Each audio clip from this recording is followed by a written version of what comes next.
cried the Sparrow. You're listening to the Sailing into Oblivion podcast, where we sit down with everyday people who do extraordinary things. I'm your host, Jerome Rand. Oh, welcome aboard the classic West Sail 32 Mighty Sparrow. Yes, folks, we made it. We traversed the most dangerous and daunting thing that we all do in our lives almost on a daily basis, which is driving. Yes, statistically, it is the scariest, most dangerous thing we do. It's, yeah.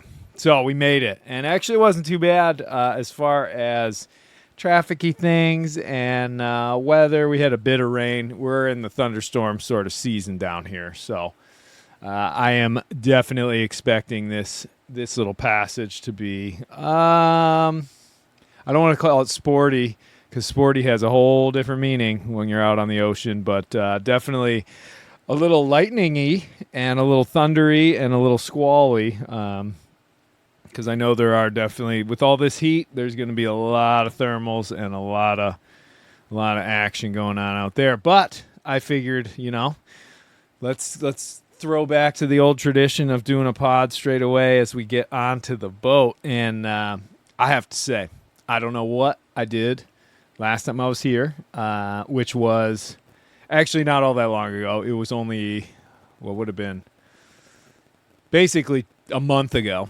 So not too much time has passed, but I'm going to tell you this right now. Sparrow is mold-free. She smells, well, not fresh, but she just smells like a boat that's been closed up.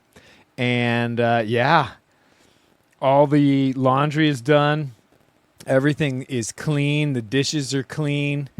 The refrigerator, I turned that on. That's icing down the one crispy BL that I left aboard this boat. I'd be cracking it right now if it weren't 97 degrees. Yes, that's that was the temperature on the thermometer when I arrived and cracked into this sweet beast. But I don't know. I don't know what I did. I used mostly just vinegar and water, but maybe I just tackled enough of it that it didn't have a chance to fight back while I was gone. So, hey, I'm not going to question it. I'm going to say thank you to Neptune or whoever. And, yeah, wow. Very, very cool. And big shout out to Ben over there at Bald Head Marina and everything for not only setting me up with this excellent, safe, lovely dockage, but also for connecting me up with the guys to clean the bottom of the boat so we can go for a really quick run in the Gulf Stream. Maybe, well, there's not enough Gulf Stream to actually try and do a record run, but I'll give it a shot anyway. So why not, right? Oh, man, Ben's been fantastic. I really do have to tip my hat. Yeah, helpful to a T and just a really, really cool guy. Maybe if I bend his ear and I have enough time, I'll try and get him on the podcast. If not this go round, I'm sure I'll be pulling into this lovely little burg of Southport many, many times because it is a great spot with some great people. And it's quiet, but it's also got a lively little downtown, and it can be pretty fun. So that being said, what I figured I would do, because this is kind of a crash bang sort of trip, i.e. I only have a day or two to actually get this thing going and get underway. But I have enough time. I think I have more time than the last one where I was leaving from Florida. And I think it's kind of neat to just go through the paces for anybody who ever gets put in this position where they don't have much time. They got to mark it all down. They got to get going through it. And I've only hooked up the power cord and also hooked up or filled up the water tanks. And the first water tank that I put water into, once it had a couple of gallons, I started running both sinks, the one in the head and the one in the galley. And then I added just a bit of bleach to run that through the lines. As soon as it pushed through all that stuff, then I went ahead and filled both the tanks completely dry. I always, or completely full.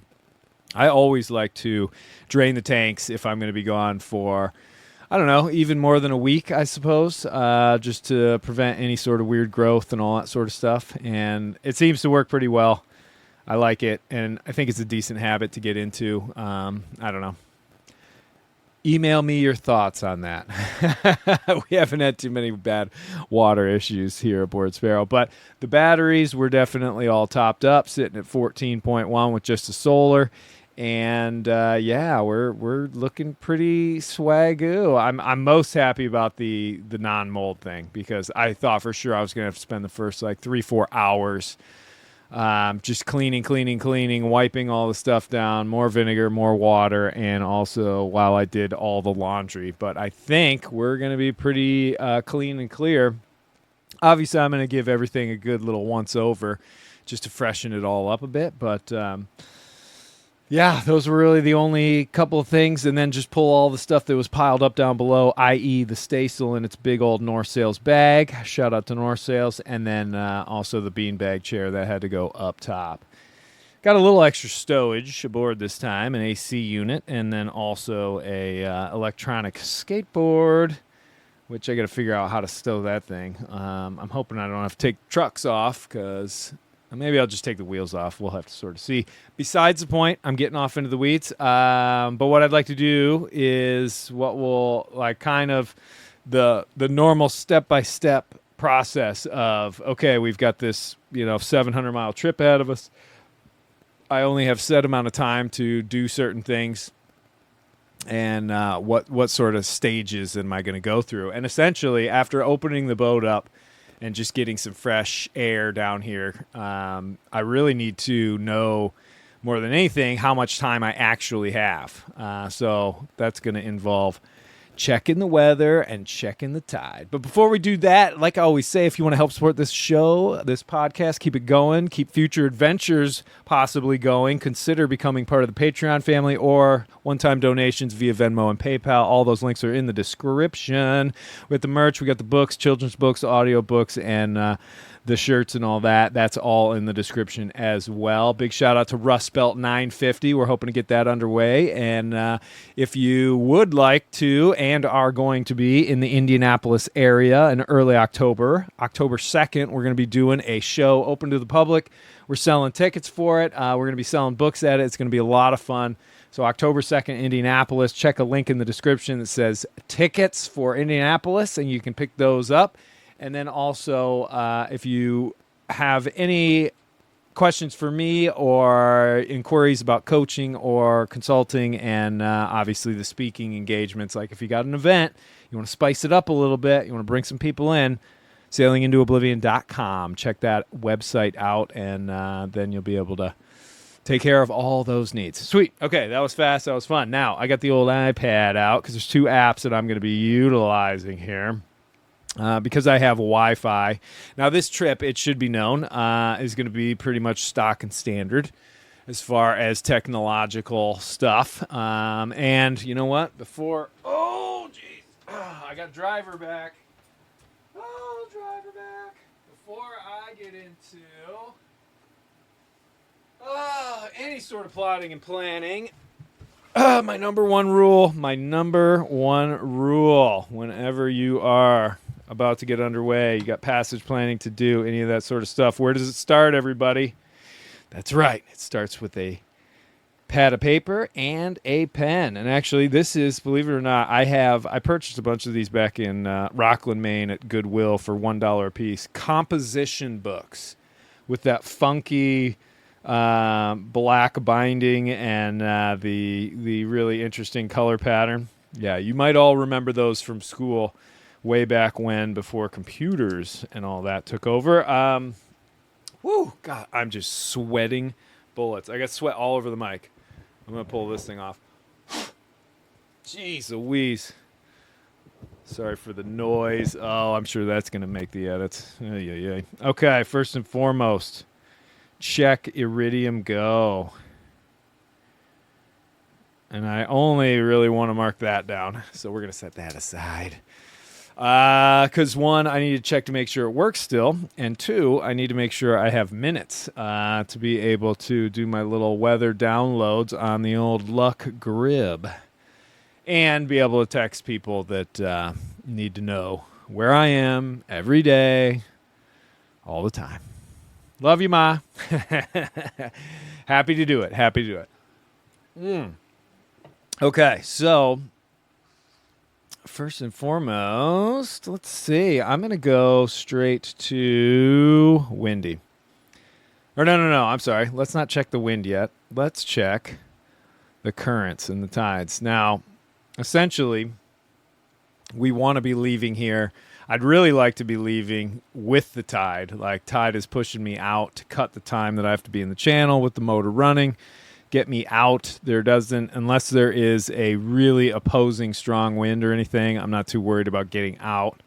But what I don't want to do is fight against the 2-knot current to get out of, what do they even call this one? Well, I guess it's just Cape Fear, probably. Yeah. So let's take a gander. Alrighty, what do we got? I'm just going to do the actual Bald Head Inlet. Okay, tide is high. And, I mean, technically, because this is a mud slip, I have to wait till high tide anyway. So ideally, what I'm going to do is I'm going to leave at high tide. Get out of here and be rushing out of here on the flood? No, the ebb. On the ebb. Jeez. Get your brain right.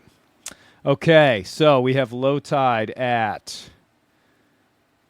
Ooh, okay, so we got high tide at 6:30 p.m. tomorrow. So that's Friday. And it doesn't really drop way down until Slackwater. So that's leaving like super late. All right, so it's definitely looking like a Saturday morning departure, the 26th. Saturday, June 26th.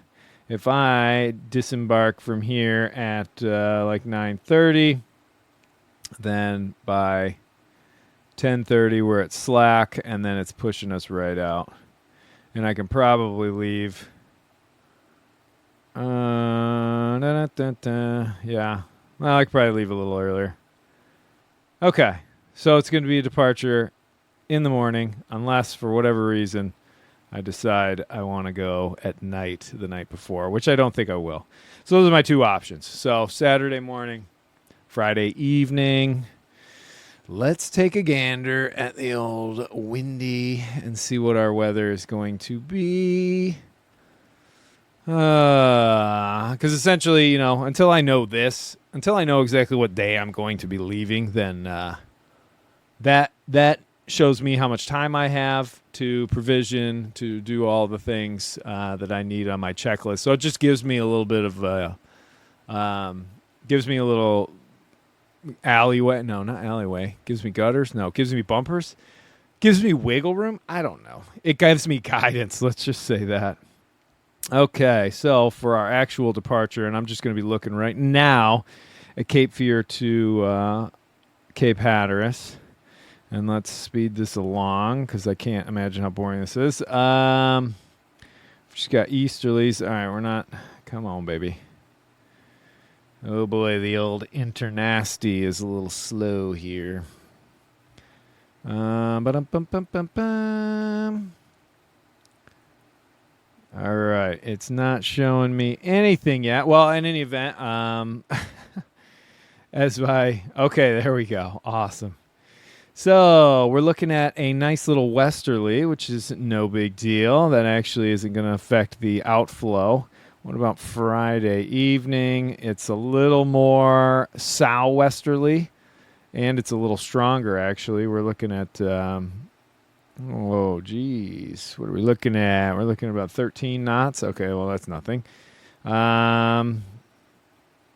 Okay, so in that case, leaving Friday night is definitely still an option. So that's one of those things where if I get everything completed, checked over, prepped, ready, provisioned, and I'm feeling rested, then Friday night is an option to go. That way, by Saturday, I'm already, 50, 60 miles offshore and headed towards Hatteras. So we already got some, calm, patchy weather. That's going to be a bit of a battle. And I'm really looking at about 180 miles or so. So 2 days, let's say, with light winds, especially if you're having to try and get downwind, although we do have the Gulf Stream right there. There we go. Okay, so I'm not seeing anything threatening in that little chunk. I'm going to have to find something that's a little faster. Oh, you know what? Wow, I'm so dumb. Sometimes my brain just doesn't seem to even want to work. Why am I using Windy when I can use Luck Grib? Now, one of the things that I do like about Luck Grib is that it is a fast download. And, okay, so I'm starting my download. I just opened it up. Download existing file. I want to do 8 days, and we're going to do every 6 hours, and we're going to do, no, not that. We want European model. I want wind and go. Boom, look at this. And it's downloaded. So now I can, sorry about that. Jeez Louise. You're sitting there for some stupid internet thing, and I don't mean Windy is stupid, but you're sitting there waiting for this thing to download because it's so fancy and looks all great. All right, so Friday, yep. Oh, Friday. This one's actually showing a little more breeze, but there we go. Okay, we're still looking by Sunday. We're still looking at southwesterlies. A little bump up Sunday night, and who knows? That could be like thunderstormy action. And then we've got a little bit of a northerly, but it's super light, so that's okay. It'll be hard on the wind there. Got a day or so of that. Then we get becalmed, and then I'm going to have westerlies turning into southwesterlies, turning into northerlies. Okay, I'm not seeing anything too sketchy and not too insurmountable. But that does mean if we're going to have that much of the blue, the quiet, the possibly becalmed sections, that means we're going to have to top up the fuel tippity top. And one of the things that I have to, normally you just pull into a marina and you're going to top up there. But here's the thing. If I decide I want to leave at night and the marinas are all closed, then I'm kind of out of luck. I do have a 5-gallon jerry can. I have about 20 to 30 gallons of diesel in the boat right now. We hold 60, I believe. So that would necessitate, I don't know, I don't need full tanks really. If I put another 15 or 20 gallons on, that's going to get me a massive range. Plenty more than I would ever really need on this vessel. So a couple of runs to the gas station, which is just down the road, is probably not too bad. So we're going to mark that down. Fuel. And I'm going to slash that with water because we'll have to top that up. Provision, which I'll probably end up doing tonight, even though I drove for 10 hours today. It's one of those where I'd like to eat. I do have thankfully, shout out to Brett and Marissa for teaching me about Instacart. That really does. If you're time crunched, like you got to just do other things and you need to provision your boat. I mean, the only caveat is that they're not going to get every single last thing that you want. And they're not going to really be great at doing the options or the replacements. But it's still, you want to get 90%. And you don't want to have to do anything but add a little extra quiche onto the list, then hey, go for it. I do not need to do any laundry, so that's pretty cool. We don't have to do any wash down. I'm going to do a clean, and I am also, and provisioning is going to be /list. So I got to make the provisioning list before I go and shop. And yeah, sales are good. They're all fixed. Thankfully, I was here. Well, last time I was here for essentially a week, and I was fixing all the little things that needed attention. We're going to do engine check. And I changed the oil, and I changed the fuel filters and all that sort of stuff last time. So that's all good to go. We're probably going to run that engine after I finish this show. The boat bottom is already clean. I'm going to check batteries and make sure their water levels are good. Check battery water. I've got the correct charts. I've got the correct almanac for the sextant so that we can do this ancient style if we want. I'm going to do an electronics test.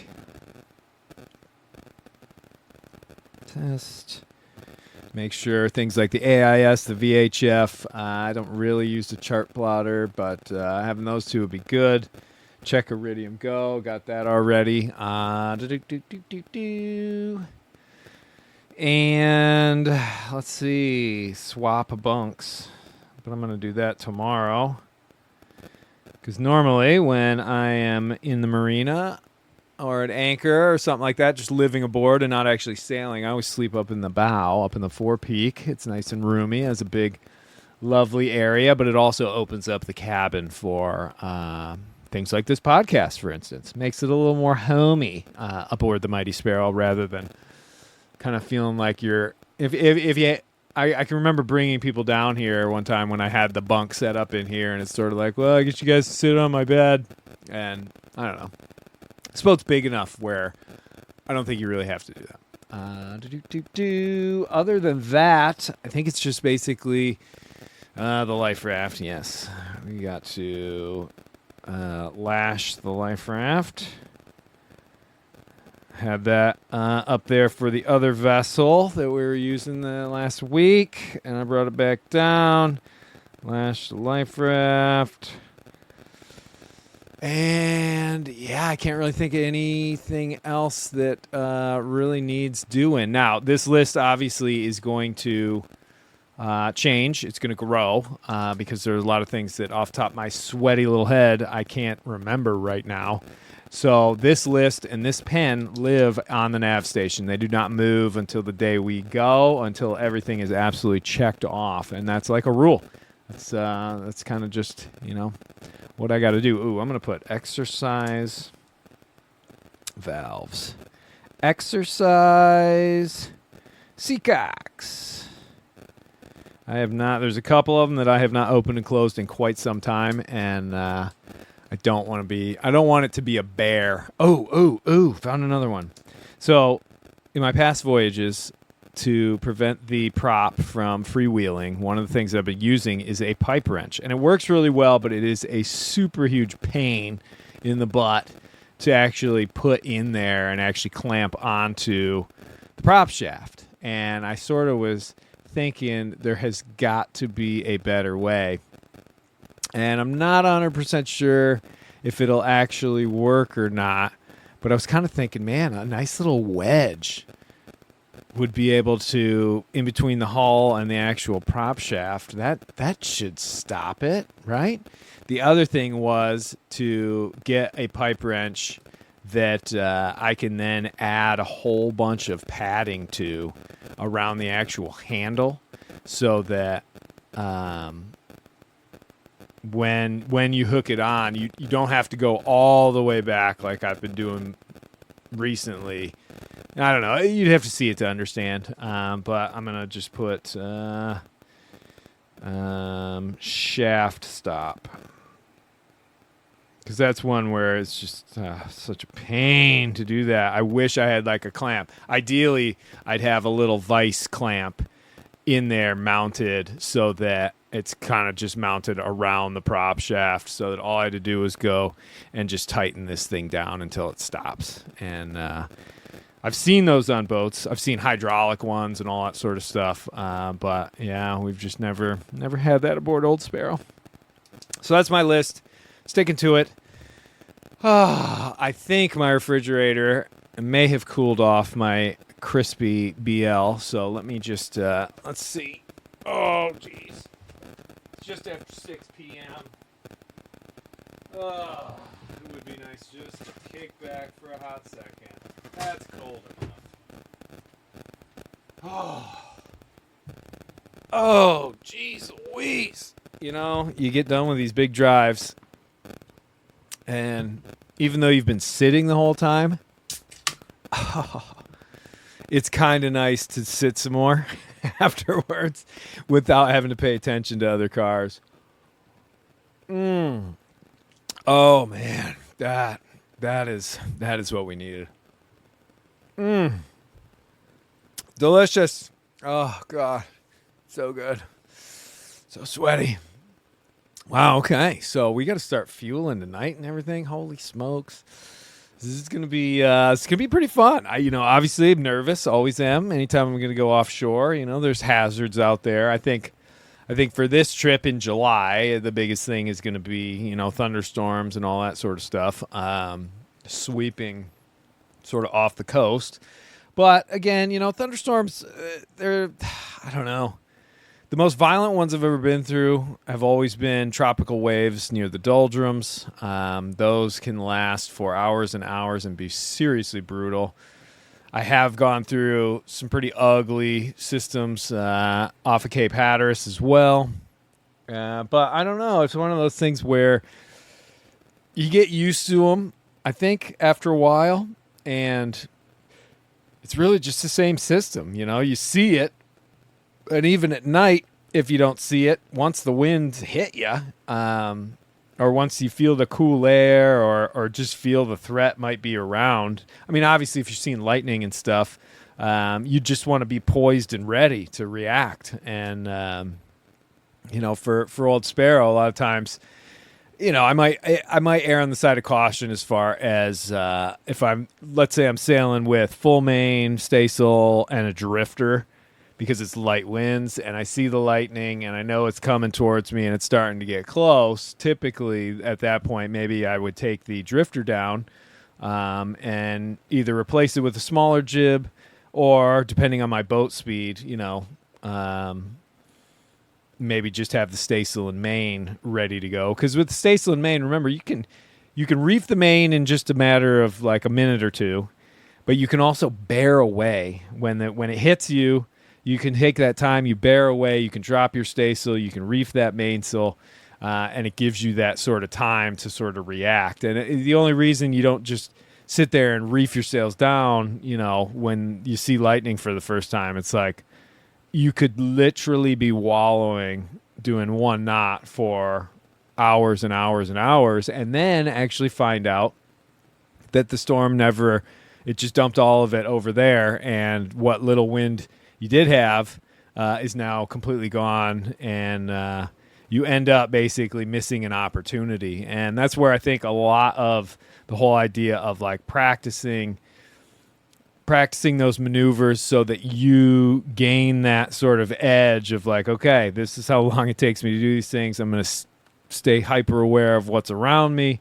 And, I don't want to toy with it. I don't want to tug on the tiger's tail, so to speak. But there's definitely a real good balance in between, reefing everything down super early and then also waiting until, there's that saying of like, if you think it's time to reef, it's already too late. Well, that really has more to do with like your boat is so overpowered and you're just like, holy cow, that's when you're like, dude, I wonder if we should reef. And it's like, yeah, dude, you should have reefed quite a while ago. But if you're just kind of, thinking like, oh, this one could be really bad, but you don't really know. I don't know. It just seems to me, and this is coming from someone who has sat out in the doldrums, 7 or 8 times trying to cross that thing where you have to utilize every last little bit of wind. But I guess the point of it being that if you get that practice in and you get the experience of dropping sails, bearing away, putting your reef in your main, doing it all very efficiently and very quickly, it allows you to be able to kind of go into it with a bit of confidence and not overcorrect too early, because you can then kind of keep the boat going. Because remember, I mean, a boat that's barely moving is also a boat that's not maneuverable. And so keeping some semblance of boat speed is definitely always a priority. But I don't know where I went off on that tangent for. Probably just trying to psych myself up, get ready for those T-storms and thunderheads that I'm going to be seeing out there north of Hatteras. Oh, that is so good. Wow. So I think, my voice is breaking there. I think in the interim,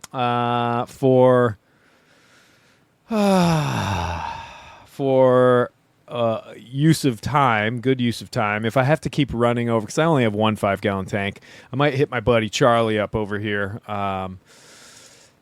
who's on a nice little boat. Hopefully, we're gonna be able to hang out a little bit this evening. But see if he's got another tank, because if I can do 10 gallons per run, then I only have to do 2 runs. But if I have to keep running back and forth through the gas station, I better break this sucker up, because I'm sure I'm going to come up with new things to think about, new ideas, new this, new that, and I would really like to also be super productive, because now, even though I'm doing the pod, which is good, got to do it, I want to try and get, if I can, this show you're probably listening to, and I'm already gone. I'm out there on the ocean.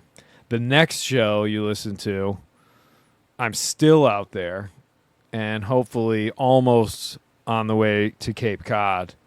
And then I'm going to pepper bomb or carpet bomb all of the shows and recording that I do out there. And I have been challenged by my cousin Will, who is a bit of a promoter down there in Chicago, and more on that later. But essentially, he was like, "Give me all your recordings," because he makes these really, really quite interesting Instagrams and TikToks and blah blah blah, all that sort of stuff.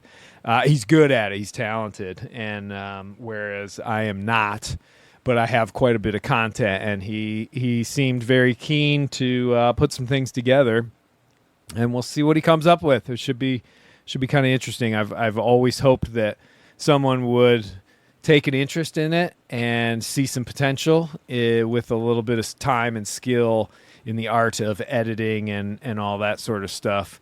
So I don't know. There might be some cool stuff, and boy, I'd be over the moon to be able to capture the content and then just be able to hand it off to somebody else, because that's the part that infuriates me. Even I put one little thing on TikTok, and I swear I tried it like 3 times, and I screwed up every single time. It's like missing a huge chunk of this video. Craziness. But in any event, and I've said it again, I've gone back into those days. I'm sure Charlie and Kaylee are cackling down there on the island of the Dominican Republic. He was always giving me grief about saying that, so I'm going to try never to say it. I've erased it from my vocabulary. Well, other than that, charging up my Bluetooth speakers. Oh, there you go, right there. Charge tools. And I'm thinking of making the switch this summer in the yard. And I think I'm going to go from Ryobi, which they've granted, they have lasted me a really long time, but the batteries are failing. They're definitely getting salted and used, and they are to a point where I don't really trust them all that much. So I'm going to become a DeWalt man. And hopefully, once I get up there to the boatyard in Maine, we're gonna switch all that out and have a fresh set of tools. If you see a little bit of a theme, I got to replace and revamp quite a few things around here on the boat that have aged while we've waited for the next adventure, because I'm starting to kind of think the next adventure's kind of coming up closer and closer. Nothing crazy by any means, I don't think, but at least something where I get to spend an extended amount of time out at sea. But we'll see. More on that. Oh, geez. Later. That was the fan. All right. Flash forward about 6 hours, I think. No, 4 hours. We got a lot done. Holy smokes. We're actually pretty well situated, believe it or not. We just finished up doing some systems checks. Bilge pump working. All electronics like AIS, VHF, and the chart plotter. Those are all working. And the navigation lights, both the tricolor and the deck lights, or the nav deck lights, are working. That's good. Everything else, the propane system's working. I have not checked the engine and done the batteries yet. I'm going to have to do that one in the morning. And we're fully provisioned at this point. The only thing I forgot to get was a few more paper towels and some soy sauce, but that's all right. Not a big deal. I can pick those up. Yeah, we're looking pretty good. I need to get a bottle of rum, obviously, and I think other than that, drop the car off, and I think that's going to be about it. We're charging all the speakers and all that sort of stuff up. I got to charge this computer here. Oh, there we go. There's a little pan going out there. Looking at the weather again, see if there's any updates. Yeah, tomorrow evening does look quite choice. I'm not going to lie. And because Saturday looks super duper light and downwind light, which I don't like at all. I mean, I do have to cut out to go get in the stream. And then the wind's kind of filling a bit more from the west, so that's not too bad. But yeah, everything is still sort of shaping up and staying just about favorable for everything we're trying to do. Let's tell you what, though, it's going to be a close call getting to New York. Man, that one's going to be interesting. I don't know. We're just going to have to make a call. But the one caveat, one issue I'm having is that the company that I used to use for topping up my Iridium Go little SIM card, that company seems to be dissolved and no longer working. So I've had to go to another company, and I don't know, it's always a little interesting when you're ordering these top-ups. They don't happen immediately, and what I'm hoping is that by tomorrow morning I'll be able to fire that thing up. I'm going to do one more test tonight. It's been a couple of hours, so maybe we'll get lucky, but we can cross a few things off this whole list, which is great. We've got all the stuff stowed. I need to put just the life raft back on. Yeah, everything else is kind of checked right off. I still need to, I did a cleaning. I did the provision list. We'll have to recheck the Iridium Go. I got to do the engine checks and the battery checks. Electronics test is good. Swapping the bunk, yeah, I'm going to do that tomorrow anyway. And then the life raft, that takes about 2 seconds. Yeah, this is awesome. Oh, man, I can't even believe it. I do have to figure out where in the heck I'm going to stow this air conditioner. Oh, man. I mean, excuse me. It's really, really nice to have. I'm not using it right now because I just want to keep airing the boat out. And I think I'm just gonna lie on the bunk and hopefully it cools off a little more. What's our temp right now? Let's check it out. Oh. It's only 86 down here. That's not too bad. That's doable. Maybe. I don't know. I might actually fire that thing up. But it's already 11 o'clock. The game plan is to crash out by midnight, get a good 6-7 hours of sleep, and then charge hard in the morning, wrap everything up. Excuse me. And then, basically drop that car off and get back here to hopefully, if I end up not leaving tomorrow night, then I'll have one more kind of chill night, make some calls, chat with some people, get things lined up, and I don't know, sort of tie up the loose ends, if you will. So we should be pretty good, but that's about it. I'm still so stoked that there's just not mold everywhere. This is great. This is a really great. Like I said, I know where it is. I know where the source is at this point. And, who knows? Maybe the source got cooked a little bit. It's basically the foredeck, the wood that's underneath that, like sort of the false ceiling, so you can run wires in between it.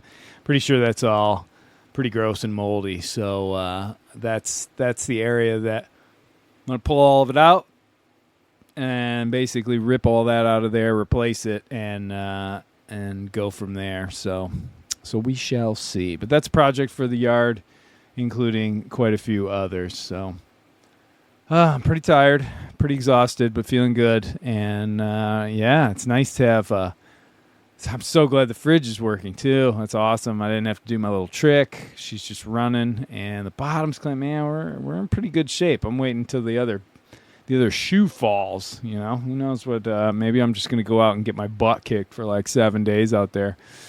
I guess we will find out. But we're going to do another little clip to this, I think, pre-departure, or if I don't take off tomorrow, then we'll do a little more long form on one subject or another. I don't know. We'll have to sort of figure it out. I don't want to just be droning on here. But, yeah, thanks for listening, everybody. And in 2 seconds, we'll start again.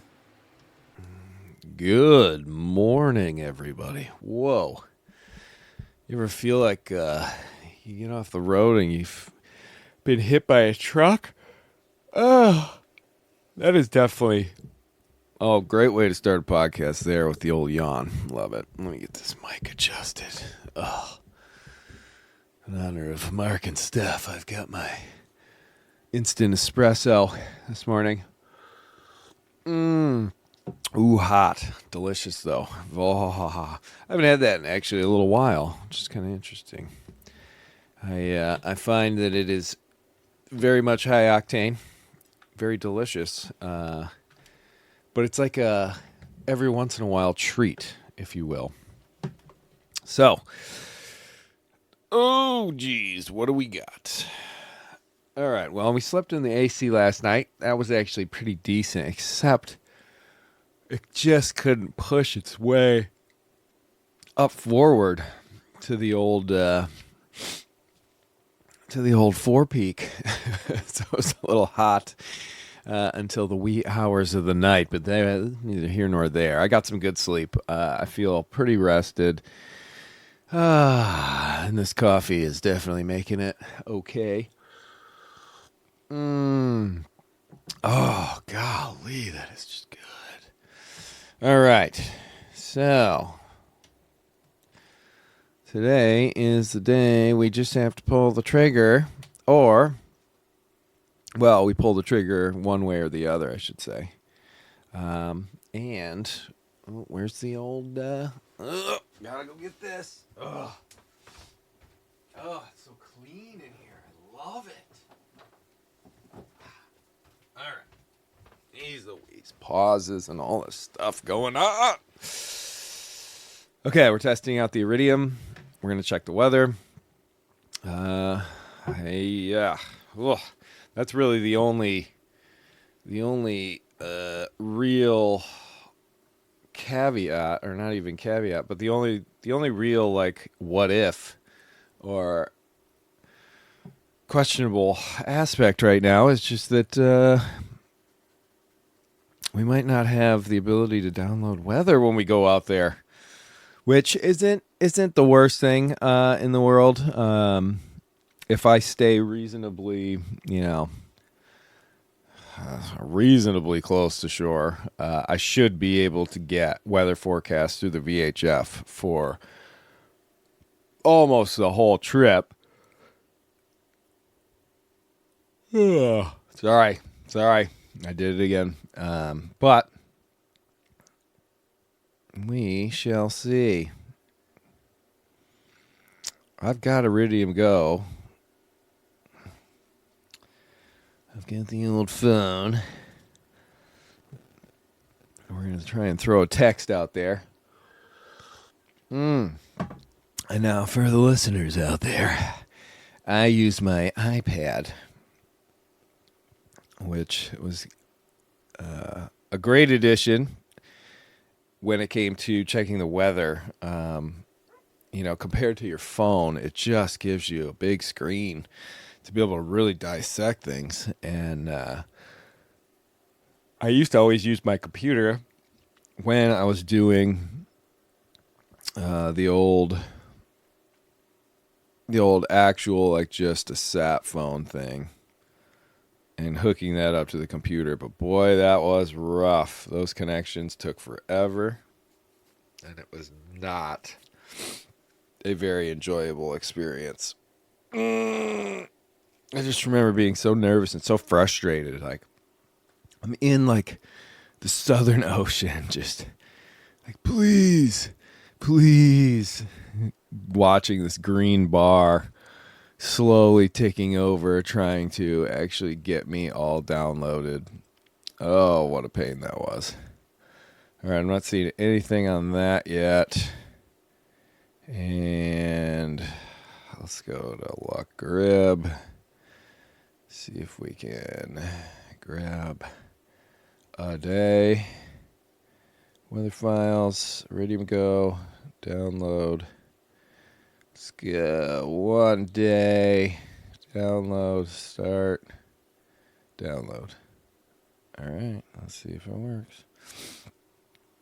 It's funny, you get into these rhythms with these devices and, the Iridium Go to actually download the weather. It's like, I don't know, 5-step process or something. You turn the thing on, you put it up there, and then you call it this. Warning, the connection has been lost. Is the device in range? Ooh. All right. Jeez Louise, here we go. How's that for a little more energy in my voice? Holy smokes. Just needed to get up, walk around a little bit, shake the cobwebs out. And I had an epiphany. I'll tell you what, in the morning, that is the time to really just that's time the ideas come. No doubt about it, at least for me. So one of the issues I was having was the whole Iridium Go thing and being able to download the weather. Because ideally, I was looking at it again this morning just before I turned this back on, and I was like, man, there's like 400 miles of northeast flowing Gulf Stream that could really put me in a good position to handle some of the northerly winds and get me up where I need to go. And I want to have that as an option, but I was also kind of like, dang, but I won't be able to get the forecast out there for sure. And there is something possibly forming on the 1st and 2nd, nasty little gale, actually. Winds up in the mid-30s, and, it's possible. It's still pretty far out of the forecast, but if it's forming right now, it could get worse or it could dissipate, either one. That being said, I mean, nothing tremendous by any means at this point, but it's a smaller sort of cell and or a smaller sort of low. And so it's, if you can get to one edge or the other, you're going to be in much better shape. That being said, I was kind of like, man, I really wish I had the ability to go all the way out there. I want my options in case this light wind makes it way easier to go out that way or whatever. So I'm kind of like thinking, and I'm like, let me try going on this website on my phone. And so I'm up there at the clubhouse, and lo and behold, there's some sort of plug-in firewall, or not a firewall. I don't know what I'm talking about. I don't know computer lingo, but essentially there's, before when I'm using the computer, I go into this site, the sat phone store, where I've always gotten my top-ups, and that's where I've always got my SIM cards, both the Iridium sat phone, but also for the Iridium Go. And essentially went, and when I would load it up, it showed my cart, or when I went to order, the thing, and it just showed the cart, and it just couldn't take me further than that. It always ended up crashing when I went to go to check out. Lo and behold, I do it on my phone, and as I check the box of the one little top up that I want, the first prompt that comes up at the bottom is to enter your sat phone SIM card number. And so I was like, oh, okay, so it's one of these things. So I enter it in there, and then boom, I've ordered it. I'm good. I don't know how long the processing was going to take. I'm going to try it out this morning and see if it actually works or not. But that really, that's actually happened to me before, where I either can't do something on my phone and then I'm able to do it on my computer. And sometimes now when I try to do it on my computer and I can't do it, so I do it on my phone. God bless technology, obviously, but sometimes it is absolutely infuriating, and it makes me like just so frustrated. But then all of a sudden you do overcome it because you keep trying and trying and trying. It kind of reminds me of trying to link that computer up all those years ago, just to the south of New Zealand, the one that supposedly couldn't be linked together and all that sort of stuff, and just going through menu and setting and install and delete and all that sort of stuff that I have no idea about. Like blundering my way through the fog, so to speak, but rather than just lay down, you actually you keep walking, you keep wandering, you keep going, and yeah, sometimes it feels like, holy smokes, I'm not making any ground. I'm walking in circles. I don't know. I mean, it's better than the other option, which is just to sit. I mean, sometimes a good sit is good because you can think, but you know what I mean. Don't give up. Just keep plugging away. Keep trying new stuff. Also, it kind of reminds me of that. It's because I tried to do the same website on the computer, I don't know, like 12 times. And I was doing the exact same thing. What do they say? What's that quote about, like, insanity is the definition of insanity is doing the exact same thing and expecting a different outcome? Something like that. Probably completely murdering that saying, but who knows? Who cares? Doesn't matter anymore. We're moving on. So we're gonna have the old communications. That's probably the biggest key, to be honest. Is just to be able to text a few of these people that are concerned every time I go out into the ocean, and I want to make sure that they're feeling comfortable and know kind of what's going on and all that sort of stuff. And that's something I'm happy to do. I've always wanted to be able to just go out there and sever all contact for a while, just to see how it feels. But at the same time, it's kind of like, well, don't be selfish. You gotta be able to bend your needs or your wants, I guess, a little bit if it's going to make other people feel real good. So here we go. Here we are. It is just after 7 a.m. We've got a tide running out, essentially around 9:30 is the projected time to take off from here. That'll get me at the inlet as it starts to pour out of the inlet and spit me out into the Atlantic. It's about 5 miles or so, I think, total to get out into the ocean from here. So we're looking at about an hour of motoring. So I'm going to go through the engine one more time, see if I can see if everything's running good. The only issue I had at all was it seemed like the engine was running a little hotter than normal for what I was doing yesterday. But again, I started it off kind of with low oil. So we're gonna check the oil, we're gonna check all the fluids, go through it all one more time. I'm gonna go through and clean everything down below. I'm almost certain I did it. This is really proof positive that you should, anytime you're doing engine stuff, changing fuel filters, changing lubing, cleaning, any of that sort of, just take the minute to go into the logbook and log it in there. That way, no matter how much time passes, you're going to be able to look back and say, oh, okay, well, I did this then, and so this doesn't make sense, or I did this then, and I know I don't have to do it again. So I'm kicking myself, people. Kicking myself over here. I should have done that. It's so dumb that I did not, and so lesson learned. I'm gonna log all the stuff that I did yesterday, which was just really adding oil. I know that I changed the fuel filter. I know that I changed the oil filter, and I'll log those in post actually doing it.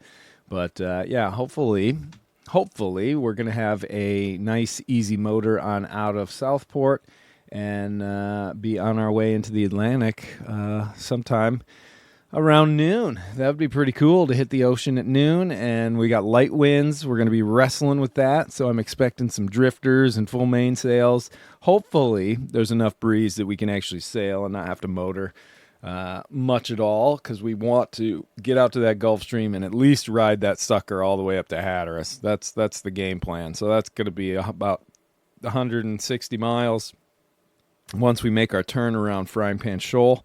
and we're going to go from there. We'll see how things are shaping up with the weather and all that sort of stuff. And I do have a couple duck-in, spots. First and foremost is going to be Beaufort.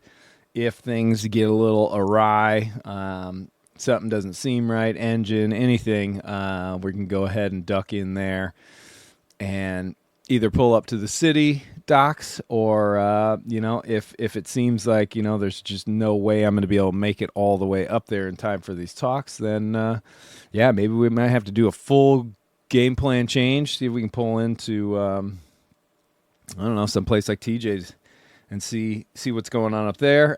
If not, we get around Hatteras, then it's basically the Chesapeake Bay. There's a few spots up in that place, and then after that, we're essentially looking at, hucking it all the way up there to try and get, the next spot would be up near Sandy Hook, trying to get all the way up to Keyport Yacht Club, pick up a mooring up there, and meet up with Justin, which would be great. And then if timing is too tight to do that and pull in there, then we're just going to aim straight for the cut between Martha's Vineyard and Nantucket, get into Nantucket Sound, and essentially just head right up to the little tiny harbor I'm going to be in. It's going to be pretty cool. I'm actually really, really excited to pull in there. It should be pretty fun. This should be a great trip. Hopefully the light winds don't become infuriating. I can't imagine that the sea's too churned up out there at this point. So, light winds with a flat sea are no problem when it comes to the old mighty Sparrow.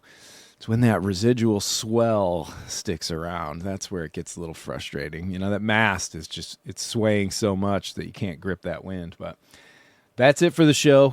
Hopefully you enjoy this. I'm going to obviously be recording a ton when I get out there. This one, obviously, a bit of a Mod Podge. It's just how it is, trying to get all this, the boat and everything ready. But, yeah, I'll piece all this together, and hopefully you enjoyed it. And there will be some At Sea podcasts when I return in about a week or so. That should be it. Thanks for listening, and until next time.